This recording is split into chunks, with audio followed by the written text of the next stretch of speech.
మార్కెట్లో ఇన్వెస్ట్ చేసి మీ డబ్బులు డబుల్ చేసుకోవాలనుకుంటున్నారా? విజయవాడలో జరిగే సుందరరామిరెడ్డి గారి లైవ్ సెమినార్ కి అటెండ్ అవ్వండి. హలో షఫీ గారు. హలో నాగరాజు గారు. ADHD దీని ఎఫెక్ట్ అసలు ఏ విధంగా ఉంటుంది? దీన్ని ఎలా ఐడెంటిఫై చేయాలి? వాళ్ళ బిహేవియర్ అసలు ఎలా ఉంటుంది అసలు? నాగరాజు గారు, ADHD అని కామన్గా వినబడే పదం ఇది కదా. చాలామందికి తెలుసు ADHD అనేది ఒక డిజార్డర్ అని చెప్పేసి. అయితే యాక్చువల్గా ఇదేంటో క్లారిటీ ఉండాలి. చాలామందికి ఉన్నటువంటి అపోహ ఏంటంటే ADHD అనేది కేవలం చిన్నపిల్లల్లో ఉండేటువంటి ఒక డిజార్డర్ మాత్రమే అన్న ఆలోచనలు ఉండిపోతున్నారు. కానీ మారుతున్నటువంటి టెక్నాలజీ, మారుతున్న లైఫ్ స్టైల్ని బట్టి చిన్నపిల్లల్లో ఉన్న డిజార్డర్ చిన్నపిల్లల నుంచి పెద్దవాళ్ళకు కూడా అలా తగ్గకుండా అలాగే కంటిన్యూ అవుతుంది. అంటే ఒక 10 మందిలో ఒకటికి డిజార్డర్ ఉందా అంటే లేదని చెప్పలేం, ఖచ్చితంగా ఉందని అనిపిస్తుంది మనకి కరెక్ట్గా స్టడీ చేస్తే. ADHD ఏంటంటే attention deficit hyper activity disorder. ఇది ఇక్కడ ఈ పదంలోనే అర్థమైపోతుంది ఏంటంటే అటెన్షన్ అనేది డెఫిసిట్గా ఉంటుంది, అటెన్షన్ ఉండదు, ఇన్అటెన్షన్ ఉంటుంది, హైపర్ యాక్టివిటీగా ఉంటారు వీళ్ళు. అది ఒక డిజార్డర్. అది అయితే దీన్ని క్లారిటీగా అర్థం చేసుకుంటే ఇప్పుడు యాక్చువల్గా నేను ఇప్పుడు చెప్తుంది నాగరాజు గారు, ప్రతి ఒక్క వ్యక్తి కూడా చూడాలి, ప్రతి పేరెంట్ చూడాలి. ఎందుకంటే అవసరం, వాళ్ళ పిల్లలు ఈ డిజార్డర్ ఉందా లేదా తెలుసుకోవాల్సిన అవసరం ఉంది. ప్రతి హస్బెండ్ చూడాలి, వైఫ్లో ఈ డిజార్డర్ ఉందా లేదా, వైఫ్ చూడాలి, ప్రతి వ్యక్తి తనలో ఉందా లేదా కూడా ఐడెంటిఫై చేసుకోవాలి. కొన్ని సిచ్యువేషన్స్లో ఎలా ఉంటుందంటే ఇలాంటి డిజార్డర్ సిమ్టమ్స్ ప్రతి వ్యక్తిలో కూడా కనిపిస్తాయా అనిపిస్తుంది కూడాను. కాబట్టి ఈ వీడియోని చాలా జాగ్రత్తగా అందరు కంటిన్యూగా చూస్తే వాళ్ళలో ప్రాబ్లం ఉన్నా వాళ్ళ చుట్టుపక్కల ప్రాబ్లం ఐడెంటిఫై చేసుకోవచ్చు, దానికి ఏం చేయాలో కూడా వాళ్ళకి తెలుస్తుంది. అయితే ఈ ప్రాబ్లమ్ని ఐడెంటిఫై చేయకపోవడం ఆ ప్రాబ్లం, మళ్ళీ ఐడెంటిఫై చేసుకోవడమే పెద్ద ప్రాబ్లం అవుతుంది. ఎందుకంటే ADHD ఎవరిలోనైనా ఉంది అంటే ఎవరిలో ADHD ఉందో అతనికి 10% ప్రాబ్లం. తన చుట్టూ ఉన్నవాడికి టార్చర్ ఉంటుంది. పేరెంట్స్ కానివ్వండి, లైఫ్ పార్ట్నర్కి కానివ్వండి, చుట్టూ నా ఫ్రెండ్స్కి, సిబ్లింగ్స్కి, వాళ్ళకి ఎక్కువ టార్చర్ ఉంటుంది. అసలు ఏంటిది ADHD ఏంటంటే వాళ్ళ సిమ్టమ్స్ ఎలా ఉంటాయి, దానివల్ల వచ్చే ప్రభావం ఎలా ఉంటుంది అని చూసుకున్నట్లయితే ఫస్ట్ వీళ్ళ అటెన్షన్ ఎక్కడ కూడా చేయలేరండి, ఎక్కడ ఏకాగ్రత పెట్టలేరు, దృష్టి పెట్టలేరు, ఫోకస్ దగ్గర చేయలేరు అనమాట. ఇన్అటెన్షన్ ఉంటుంది. అంటే వాళ్ళు చదవడానికి కూర్చున్నా కానీ కొంచెం సేపుకు మించి ఎక్కువ ఫోకస్ చేయలేరు, ఏదైనా పని చేయాలన్నా కానీ ఫోకస్ చేయలేరు, సిస్టమ్ మీద కూర్చున్నా చేయలేరు, హోంవర్క్ కోసం కూర్చున్నా చేయలేరు, ఏ పని మీద కూడా దృష్టి పెట్టలేరు. అటెన్షన్ అని అసలు వీళ్ళలో ఉండదు అనమాట. ఈజీగా ఏదైనా పని చేయడం మొదలు పెడితే చిన్న వాటికే డిస్ట్రాక్ట్ అయిపోతుంటారు, డివేట్ అయిపోతూ ఉంటారు, డిస్ట్రాక్షన్ అయిపోతూ ఉంటుంది.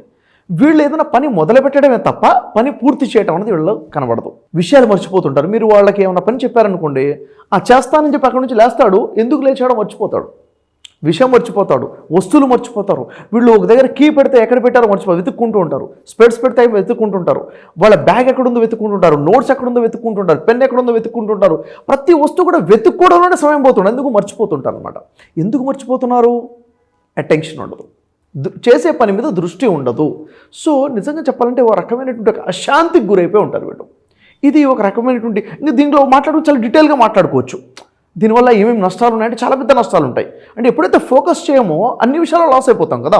రిలేషన్స్ విషయమైనా, ఎడ్యుకేషన్ విషయమైనా, వర్క్ అయినా, రిజల్ట్స్ అయినా, ఎక్కడైనా రిజల్ట్ ఉంటాయి. దీంట్లో ఇంకొకటి ఏముంది, ఇక్కడ హైపర్ యాక్టివ్గా ఉంటారు. మనిషి యాక్టివ్గా ఉండడం మంచిదే, హైపర్ యాక్టివ్నెస్ అనేది డిజార్డరే కదా. అవును కదా.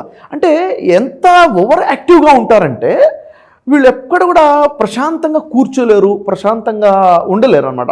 ఎప్పుడు ఎక్కడో దగ్గర నడుస్తుంటారు, చేస్తుంటారు, కదులుతుంటారు, ఓవర్గా మాట్లాడుతూ ఉంటారు, అనవసరంగా మాట్లాడుతుంటారు. అంటే ఎలా ఉంటుందంటే ఇక్కడ అతను మాట్లాడాల్సిన అవసరం ఉండదు, కానీ మాట్లాడ మొదలు పెట్టేస్తుంటాడు. అవునా, అర్థం లేకుండా మాట్లాడేస్తుంటారు. ఓవర్ యాక్టివ్నెస్ ఉంటుంది. ఒక దగ్గర కూర్చున్నా కానీ కాళ్ళు చేతులు కదులుతూ ఉంటాయి, ఇలాగే హ్యాండ్ మూమెంట్స్, ఇదే హ్యాండ్ మూమెంట్ ఉంటుంది, లెగ్ మూమెంట్ ఉంటుంది, ఏదో ఒకటి చేస్తుంటాడు. ఏంటంటే అసలు ఒక ప్రశాంతతే ఉండదు. ఒక మాటలో చెప్పాలంటే ఒక మోటార్ ఫిట్ చేసేస్తే ఒక మనిషికి స్పీడ్లో పెట్టేస్తే ఎలా తిరుగుతూ ఉంటుందో ఆ విధంగా ఎప్పుడు మనిషి యాక్టివ్గా ఉంటాడు. పిల్లలు చూస్తే వాడు ఈ బెంచ్ నుంచి ఆ బెంచ్ మీదకి, ఈ సోఫా నుంచి కిందికి దూకుతూ ఉంటాడు. అది చూస్తుంటే పెద్దవాళ్ళకి గుండె అయిపోతూ ఉంటుంది, వాడు ఎక్కడ పడిపోతాడో అన్న భయం. పరిగెడతా ఉంటాడు, గిన్నె తీసి గుద్దేస్తూ ఉంటాడు. ఏం చేస్తున్నా అంటే అబ్బా ఏం పగిలిపోతుందో, టీవీ పగులుతుందా, రిమోట్ పగులుతుందా, వాడి తల పగిలిపోతుందా, కాళ్ళు ఇరిగిపోతా అన్న భయంతో చూసేవాడు ఉండడమే తప్ప వాడు ఎక్కడ కూడా యాక్టివ్. ఇది చిన్నపిల్లలను ఉంటుంది అనుకున్నాం, కానీ పెద్దవాళ్ళను కూడా చూసినా కానీ వాడు ఎప్పుడు కూడా ఏదో చేస్తూనే ఉంటాడు, ఖాళీగా ఉండేవాడు. అంటే ఈ ఓవర్ యాక్టివ్నెస్ అన్నది ఇది ఒక డిజార్డర్గా మనిషికి చాలా నష్టాలు ఉంటాయి. దీనివల్ల ఎక్కువగా మాట్లాడటం, ఇవన్నీ కూడాను ఈ ఓవర్ యాక్టివ్నెస్. ఈ రెండోది కాకుండా ఇంపల్సిటివిటీ కనిపిస్తుంది నాగరాజు గారు ఇక్కడ. అంటే ఏంటిది, సడన్గా డిసిషన్స్ చేసుకుంటారు, సడన్గా యాక్షన్ తీసుకుంటుంటారు. ఫర్ ఎగ్జాంపుల్ చూడండి, ఒక బాబు కూర్చొని ఫోన్ చూస్తున్నాడు, చాలాసేపటి నుంచి ఫోన్ చూసావు కదా ఇంకా చాలు అని ఫోన్ తీసేసుకుంటే వెంటనే అక్కడ పడిపోతాడు, ఏడవడం మొదలు పెడతాడు. ఫిట్స్ వస్తే ఎట్ట కొట్టుకుంటూ అట్లా కొట్టుకుంటూ ఏడుస్తూ ఉంటాడు. ఇంకా తల బాధేసుకుంటూ ఉంటాడు. తల బాదుకుంటే ఏమవుతుంది, ఫిట్స్ చూడు కొట్టుకుంటే ఏమవుతుంది, సడన్గా కింద పడిపోతే తల దేనిగా గుద్దుకుంటుందా అన్న ఆలోచన ఉండదు. ఇంకా ఫోన్ తీసుకున్నాడు వద్దులే అని చెప్పి మళ్ళీ ఫోన్ చేతిలో పెట్టడమే తప్ప వేరే గత్యంతరం ఉండదు, వేరే దారి ఉండదు. అలా బిహేవ్ చేస్తారు. అంటే ఇది చిన్నపిల్లలు ఉంటుందా? కాదు, పెద్దవాళ్ళలో కూడా ఉంటుంది. మీకు ఒక ఇన్సిడెంట్ చెప్తాను. సిటీలో నేను కార్ సెల్ఫ్ డ్రైవ్ చేసుకుంటూ వెళ్తున్నాను నాగరాజు గారు. నేను కార్ ప్రశాంతంగా డ్రైవ్ చేస్తున్నాను. పక్క నుంచి 2 వీలర్ జప్పుడు వచ్చింది, తుఫాన్లో వచ్చింది. 2 వీలర్ తుఫాన్లో వచ్చేసరికి నేనే ఉలిక్కి పడ్డాను. ఏంటి ఇది ఇలా వచ్చిందని చెప్పేసి. ఆ 2 వీలర్ నేను చూస్తూ ఉండగానే 3 హిట్స్ మిస్ అయింది. అంటే ముగ్గురిని యాక్సిడెంట్ చేయాలి, ముందు నుండి వెహికల్ని 2 వీలర్ని, ఇంకా అయిపోయింది, పడిపోయాడు అని అనిపించింది. కానీ 3 కూడా సేవ్ చేసుకుంటూ ముందుకెళ్ళాడు. ఓకే, బాగానే ఉంది. అక్కడ నుంచి 1 కిలోమీటర్ ట్రావెల్ చేశాను నేను. 1 కిలోమీటర్ సిటీలో ట్రావెల్ చేయాలంటే హార్డ్లీ ఒక 3 మినిట్స్ 4 మినిట్స్ పడుతుంది ట్రాఫిక్లో. ఆ 1 కిలోమీటర్ ట్రావెల్ చేసిన తర్వాత అక్కడ నేను చూస్తున్న సీన్ ఏంటంటే వాడు పడిపోయి ఉన్నాడు.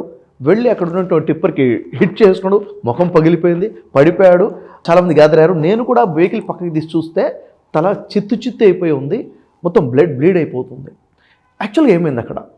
ఓవర్ యాక్టివ్నెస్, అంటే ఏమవుతుందో తెలియనటువంటి తనంలో తీసుకున్న డిసిషన్స్ అనమాట. అంటే వాళ్ళు మాట్లాడే విధానం కూడా అలాగే ఉంటుంది, పనులు చేసే విధానం అలాగే ఉంటుంది, డిసిషన్స్ కూడా అలాగే ఉంటాయి. ఇంపల్సివిటీ అని ఉంటుంది.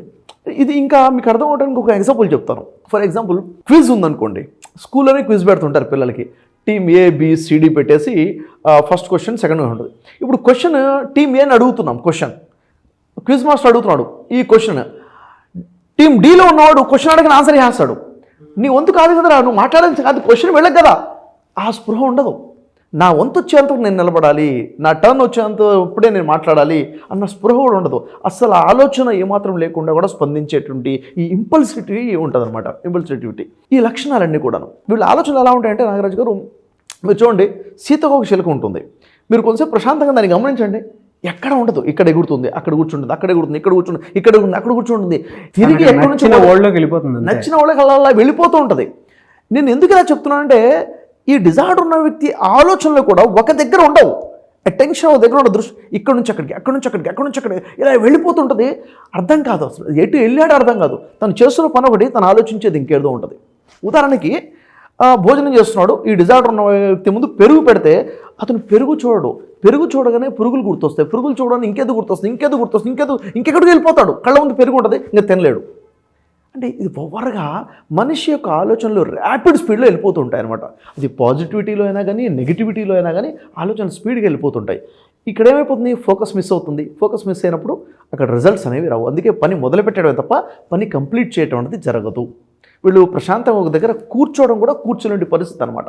అయితే ఈ డిజార్డర్ 2 రకాలు ఉంటుంది నాగరాజు గారు. ఒకటి ఇంట్రావర్ట్ పర్సనాలిటీకి ఉన్నటువంటి డిజార్డర్, రెండోది ఎక్స్ట్రావర్ట్ పర్సనాలిటీకి ఉన్నటువంటి డిజార్డర్. ఇది అయితే ఈ 2 డిజార్డర్స్ ఉన్నవాళ్ళు సపరేట్గా ఉంటారు. ఉదాహరణకి ఇంట్రావర్ట్ ఉన్నవాడు ఎలా ఉంటాడు, ఎక్స్ట్రావర్ట్ ఉన్నవాడు ఎలా ఉంటాడు అంటే, ఇంట్రావర్ట్ ఉన్న వ్యక్తి ఎప్పుడు కూడాను స్లోగా ఉంటాడు, తనలో తనే ఆలోచించుకుంటూ ఉంటాడు, సైలెంట్గా ఉంటాడు, ఫోకస్ దేని మీద చేయలేడు. అంటే ఫోకస్ ఉండదు, అటెన్షన్ ఉండదు. ఎక్స్ట్రావర్ట్గా ఉన్నవాడు ఓవర్ యాక్టివ్గా ఉంటాడు, ఓవర్ ఎనర్జెటిక్గా ఉంటాడు, చేస్తున్న పని మీద అతనికి అటెన్షన్ ఉండదు. అంటే ఓవరాల్గా చూసుకుంటే ఇద్దరికి అటెన్షన్ లేదు, ఇద్దరికి కూడా దృష్టి లేదు, ఏకాగ్రత లేదు. అక్కడ పరధ్యానంలోనే ఉంటారు. ఇతను సైలెంట్గా ఉంటాడు, ఇతను ఓవర్ యాక్టివ్గా ఉంటాడు. ఇప్పుడు ఈ ఇంట్రావర్ట్ ఎవడవుతున్నాడో, ఇంట్రావర్ట్ అనే వ్యక్తి ఐసోలేట్గా ఉండడాన్ని ఇష్టపడతాడు.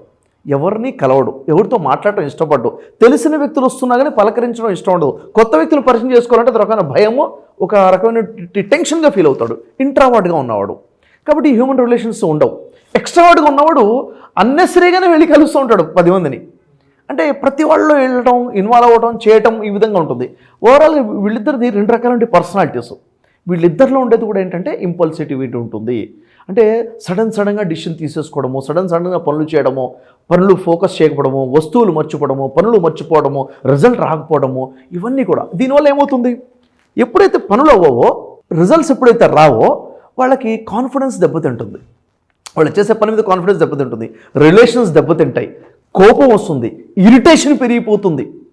అంటే తన చుట్టూ ఉన్న వాళ్ళకు కూడా కమిట్మెంట్ మిస్ అవుతూ ఉంటాయి కదా. అంటే వీళ్ళ వల్ల వీళ్ళలో ఉన్న లేజినెస్ కానివ్వండి, పనులు పోస్ట్పోన్ చేసే తత్వం కానివ్వండి, పనులు ఇన్కంప్లీట్ చేయడం కానివ్వండి, వాళ్ళు పనులు మర్చిపోవడం కానీ, ఇవన్నిటి వల్ల చుట్టుపక్కల ఉన్న వాళ్ళు కూడా చాలా ఇబ్బంది పడుతుంటారు అనమాట. ఇది ఒక పెద్ద డిజార్డర్ ఇది. అయితే ఈ డిజార్డర్ ఉన్న వాళ్ళలో అదేమో నెగ్లిజెన్సీలే, వాడికి లేజినెస్లే అని చెప్పేసి వదిలేస్తుంటారు. కాదు, ఎప్పుడైతే ఈ డిజార్డర్ ఉందని ఐడెంటిఫై చేస్తామో దాని యొక్క థెరపీస్ ద్వారా బయట కూడా పడవచ్చు. ప్రాబ్లం ఐడెంటిఫై అయిపోతే దానికి సొల్యూషన్ తీసుకురాలేం కదా. ఇక్కడ ఒక ఎగ్జాంపుల్ మాట్లాడుకోవాలి నాగరాజ్ గారు. ఇప్పుడు పుష్పలో యాక్ట్ చేసినటువంటి ఫహద్ ఫాజిల్ ఉన్నారు కదా. అవును. ఫహద్ ఫాజిల్ తను ఓపెన్గా అనౌన్స్ చేశాడు. తను ఏమని, నాకు ADHD ఉంది, ప్రాబ్లం ఉంది, అంటే నేను హైపర్ యాక్టివ్గా ఉంటాను, అటెన్షన్ నాకు ఉండదు, ఈ డిజార్డర్ నాలో ఉందని చెప్పేసి తను ఒప్పుకొని ప్రకటించాడు. ఒకసారి ఆలోచించాలి, అంత పెద్ద స్థాయిలో ఉంటే ఒక స్టార్, అంటే ప్రొఫెషనల్గా కెరీర్ పరంగా సక్సెస్ అయినట్టు ఒక వ్యక్తి తనలో డిజార్డర్ ఉందని ఒప్పుకోవడం చాలా గొప్ప విషయం. ఐడెంటిఫై చేయడము, దాన్ని ఒప్పుకోవడం కూడాను. ఏమవుతుంది చూడండి, కొంతమంది వ్యక్తులు ప్రొఫెషనల్గా టాప్ లెవెల్ సక్సెస్గా సెలబ్రిటీస్గా మారిన తర్వాత వీళ్ళ ఫోకస్ ఫ్యామిలీ లైఫ్ మీద, పర్సనల్ లైఫ్ మీద తగ్గొచ్చు. అవునా లేదా? లేకపోతే రెండింటిని ఎలా బ్యాలెన్స్ చేయాలో అర్థం కాదు వీళ్ళకి. ప్రొఫెషనల్ లైఫ్ని ఎలా బ్యాలెన్స్ చేయాలి, ఫ్యామిలీ లైఫ్ని ఎలా బ్యాలెన్స్ చేయాలి, టైం ఎట్లా మేనేజ్ చేయాలి, వర్క్ ప్రయారిటీ ఎలా ఇవ్వాలో డిసిషన్ మేకింగ్ ఉండదు. దీనివల్ల కూడా ఈ ఉన్నటువంటి డిజార్డర్ పెరిగే అవకాశం ఉంటుంది. అందుకే ఫహద్ ఫాజిల్ ఎప్పుడైతే స్టేట్మెంట్ ఇచ్చాడో, తర్వాత తన వైఫ్ కూడా ఇచ్చిన స్టేట్మెంట్ ఏంటంటే, ఫహద్ ఫాజిల్ ఈ డిజార్డర్ని తను ఐడెంటిఫై చేయడము, దానికి నేను చేసింది ఏంటంటే పేషెన్సీగా తనతో లైఫ్ లీడ్ చేయడం ఉంటుంది. పేషెన్సీ అంటే చిన్న పదమే, కానీ ఎంత పెద్ద పదం చెప్పండి అది. ఓపికగా నేను జీవితాన్ని లీడ్ చేస్తున్నానంటే, తను చేస్తాన పని చేయడు, పని మధ్యలో వదిలేస్తుంటాడు, తొందరగా ఇరిటేషన్ వస్తుంటుంది, తొందరగా కోపం వచ్చేస్తుంటుంది, హైపర్ యాక్టివ్గా ఉంటాడు, సడన్గా డిసిషన్ తీసేసుకుంటాడు. అవునా లేదా? చాలామంది లైఫ్లో కూడా అంటుంటారు, ఆయన కొన్ని పనులు చేస్తాడు సడన్గా, తర్వాత ఏమవుతుందో కూడా ఆలోచించకుండా డిసిషన్ తీసేసుకుంటాడు, తర్వాత లాస్ అయిపోతూ ఉంటుంది, తొందరగా నమ్మేస్తుంటాడు. నమ్మడం విషయంలో అయినా కానీ కొన్ని ప్రొఫెషనల్ విషయాల్లో సడన్ డిసిషన్ తీసుకోవడం, ఇది ఇంపల్సిటివిటీ ఉంటుంది. దీనివల్ల లాస్ అవుతూ ఉంటారు. అంటే ఫహద్ ఫాజిలే కాదు, కొన్ని మూవీస్ మనం చూస్తే, ఫర్ ఎగ్జాంపుల్, అంటే పబ్లిక్ ఇంకా ఈజీగా అర్థమని చెప్తాను. DJ టిల్లు మూవీ ఉంది. DJ టిల్లు మూవీ ఒకసారి చూస్తే అక్కడ ఉన్నటువంటి క్యారెక్టర్, హీరో క్యారెక్టర్ యొక్క చూస్తే హైపర్ యాక్టివ్నెస్ ఉంటుంది. అవునా లేదా? హైపర్ యాక్టివిటీ ఉంటుంది, ఇంపల్సిటివిటీ ఉంటుంది, సడన్గా డిసిషన్ తీసుకోవడము, తన ఆలోచనలు కూడా ఒక దగ్గర ఉండవు, వెంటనే మారిపోతుంటుంది, ఒకదాని మీద ఫోకస్ ఉంటుంది, ఒకదాని మీద ఫోకస్ ఉండదు. అది చూసుకుంటే అదో క్యారెక్టర్లే అనుకుంటాం, కాదు అది నిజంగా చెప్పాలంటే అదొక రకమైన డిజార్డర్, అదొక రకమైన డిజార్డర్.